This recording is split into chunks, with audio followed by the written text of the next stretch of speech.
ગરુડ પુરાણ અધ્યાય બીજો। ગરુડ પુરાણની ઉત્પત્તિ।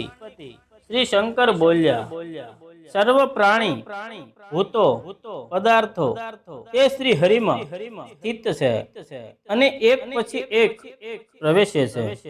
જે રીતે દોરા સૂત્રમાં મણકાઓ સમુદાયમાં રહ્યા હોય તેમ પ્રાણી પદાર્થના કે ભક્તના ઈશ્વર શ્રી વિષ્ણુમાં ગુણ રૂપે થયેલા હોય પ્રવેશે છે।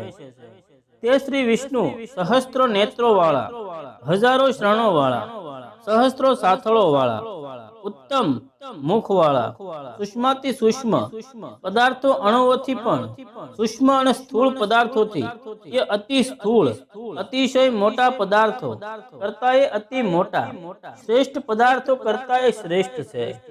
વળી જે વિષ્ણુને વેદોના વાક્યોમાં, અનુવાદોમાં, ઉપનિષદોમાં સત્ય કર્તા તથા સત્ય સ્વરૂપ કહેલા છે, સામવેદમાં તેમને તેજરૂપ કહ્યા છે।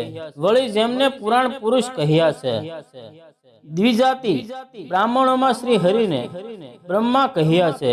પ્રળય કાળે જેમને સંકર્ષણ નામે કહ્યા છે, તે ઉપાસના કરવા યોગ્ય પુરાણ પુરુષ પરમેશ્વરની અમે ઉપાસના કરીએ છીએ।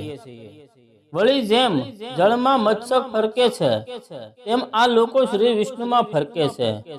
જે રૂત સત્ય સ્વરૂપ એકાક્ષર ઓમકાર સ્વરૂપ સત તથા અસતથી પર એવા બ્રહ્મ સ્વરૂપ તેથી સર્વ દેવતાઓ, રાક્ષસો, યક્ષો, પન્નંગ, નાગો એમની પૂજા અર્ચના કરે છે।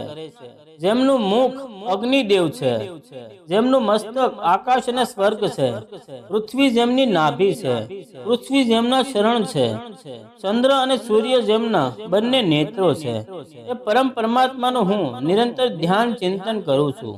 જેમના ઉદરમાં ત્રિલોક છે, સર્વ દિશાઓના જેમના બાહુ છે, વાયુ જેમનો ઊંચે લેવાતો શ્વાસ ઉચ્છ્વાસ, એ પરમ પરમાત્માનું હું ચિંતન કરું છું। જય શ્રી કૃષ્ણ।